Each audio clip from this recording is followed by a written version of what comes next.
In 1974, a young Japanese man named Norio Suzuki told his friends he was traveling the world looking for three things: a panda, the abominable snowman, and a soldier named Hiroo Onoda. He found Onoda in 4 days. Onoda was living in the jungle on a small Philippine island. He had been there since 1944. He was 52 years old, alone, and still fighting the Second World War. The war had ended 29 years earlier. But here is what the story is really about. Not a man who didn't know the war was over. A man who was told, repeatedly, and refused to believe it. And the question that haunts every part of this story is, what kind of training, what kind of loyalty, what kind of mind does it take to look at evidence and choose not to see it? Hiroo Onoda was born in 1922 in a small city on the southern coast of Japan. His mother came from a samurai family. His father was a schoolteacher. Japan in 1922 was not yet the country that would go to war with the world, but it was building toward it. And the culture Onoda grew up in had one organizing principle at its center: total loyalty to the emperor. Not as metaphor, not as aspiration, as the single non-negotiable fact of a Japanese life. At 17, he left home and worked for a trading company in China. At 18, he came back and joined the army. By 20, he had been noticed. The Nakano School in Tokyo was Japan's training ground for military intelligence, but not in the conventional sense. They weren't producing spies with briefcases. They were producing ghosts. Men who could live behind enemy lines indefinitely, without support, without contact, making decisions alone in silence. The curriculum was guerrilla warfare, sabotage, survival, philosophy, propaganda, how to read a hostile landscape, how to make food from almost nothing, how to maintain discipline when no one is watching. But there was one element of Nakano doctrine that separated it from everything else.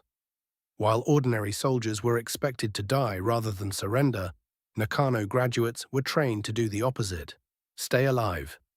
The mission is more important than your death. Wait for orders. Someone will come back for you. That doctrine was designed to keep men useful. What it did to Hiroo Onoda was something the men who wrote it never intended. In December 1944, Lieutenant Hiroo Onoda, age 22, was given his orders and sent to a small island called Lubang, southwest of Manila. The Allied advance was closing in on the Philippines. They needed someone who could make an island difficult. Lubang is not much of an island. Mountainous in the middle, thick jungle over most of its interior, a few thousand farmers and fishermen living near the coasts. In 1944, it sat at the entrance to Manila Bay, strategically useful, but peripheral, not the kind of place anyone expected to matter. Onoda arrived on the 26th of December 1944. His orders: destroy the airstrip, destroy the harbor pier, harass the Allies, make the island cost more to hold than it was worth. There was a problem immediately. The officers already on Lubang outranked him. They refused to let him carry out the demolitions. When Allied forces landed in February 1945, the island fell fast. Most of the Japanese garrison surrendered or died. Onoda retreated into the mountains with 3 other men: Private Yuichi Akatsu, Corporal Shoichi Shimada, Private First Class Kinshichi Kozuka. Before Onoda had left Japan, his commanding officer, Major Yoshimi Taniguchi, had stood in front of him and made a promise. It may take 3 years, it may take 5, but whatever happens, we will come back for you. Onoda's mother had also given him something before he left: a dagger. Its purpose was not symbolic. She told him plainly what it was for. If you are ever captured, use this. He carried that dagger for 30 years. He never used it. The reason why says everything about what kind of man Hiroo Onoda was, and the story of where it ended up is the most unexpected detail in this entire story. On the 15th of August 1945, Emperor Hirohito addressed the Japanese people by radio for the first time in history. The war was over. Japan had surrendered. On Lubang Island, Hiroo Onoda heard nothing. 2 months later, Allied aircraft dropped leaflets over the jungle. The message was written in Japanese. The war ended on August 15th. Come down from the mountain. Onoda found the leaflet. He read it carefully. And here is where his Nakano training did exactly what it was designed to do, but in reverse.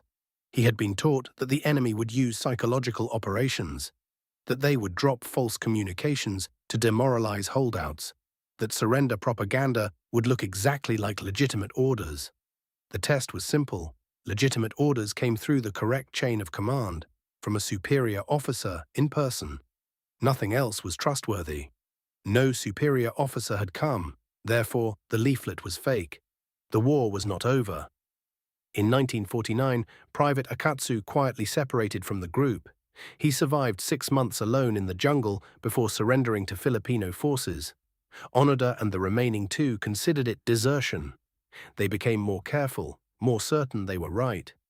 In 1952, aircraft dropped letters and photographs over the jungle.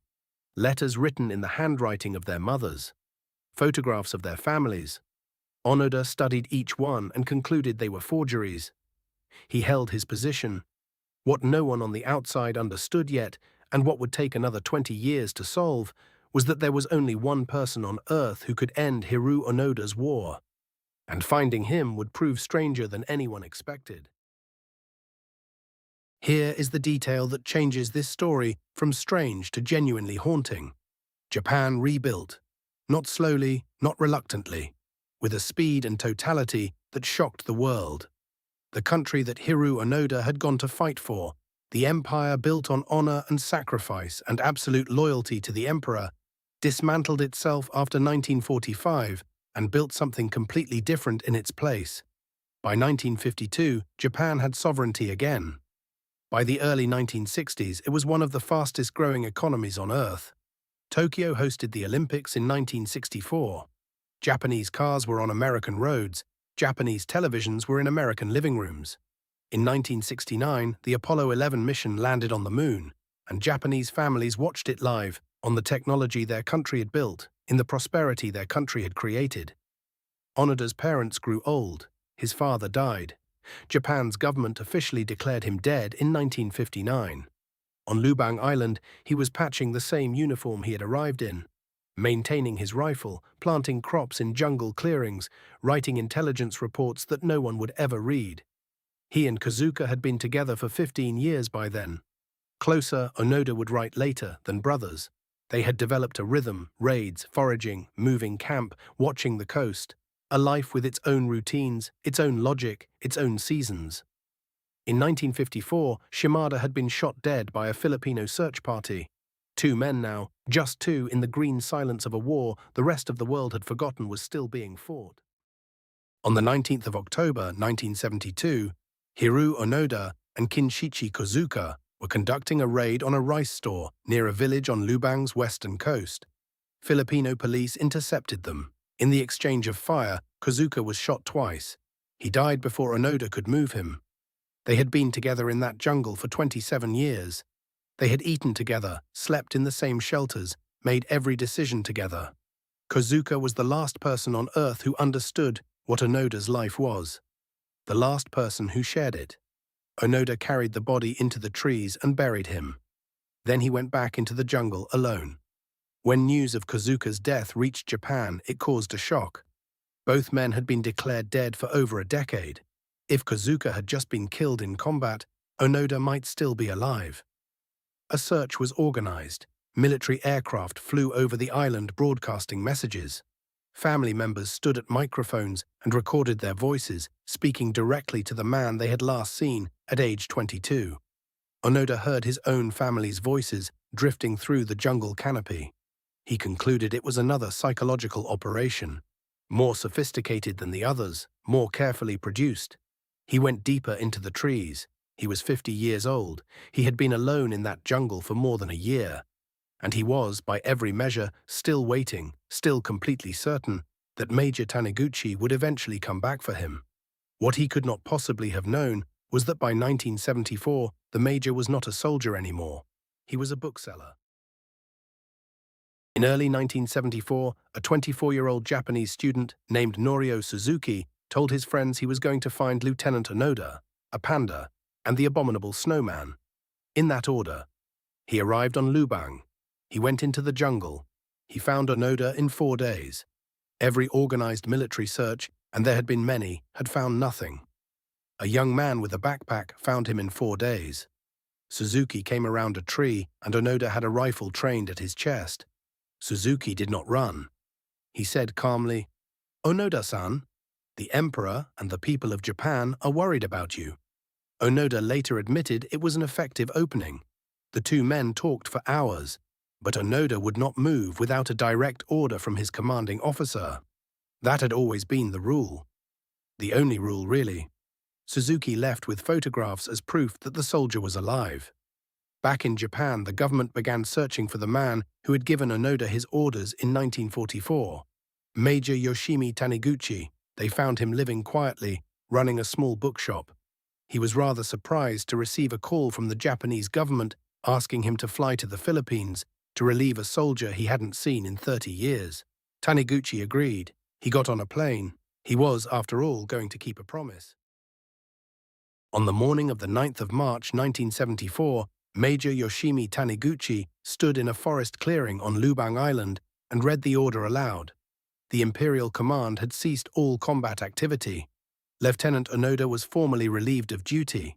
Onoda wept. He surrendered his sword, his functioning Arisaka Type 99 rifle, maintained, oiled, operational after 30 years in a tropical jungle, 500 rounds of ammunition, several hand grenades, and the dagger his mother had given him in 1944 to use if he was ever captured. He had carried it for 30 years. He had never used it because he had never been captured. He had never surrendered. He had simply, finally, received the order he had been waiting for. Philippine President Ferdinand Marcos pardoned him for the 30 people killed during his campaign on the grounds that Onoda had genuinely believed the war was ongoing. He returned to Japan. 8,000 people came to the airport. He was 52 years old, still wearing the uniform he had arrived in on Lubang Island in December 1944. Patched so many times that almost none of the original cloth remained. Japan was unrecognizable to him. Skyscrapers, highways, a prosperity that would have seemed like a dream to the young man who had left for the Philippines in 1944. He struggled to settle. A year after his return, he moved to Brazil and became a cattle farmer. In interviews toward the end of his life, he was asked whether he regretted it. He said, "I became an officer and I received an order. If I could not carry it out, I would feel shame." He died in Tokyo on the 16th of January 2014. He was 91. His rifle was still in perfect working order.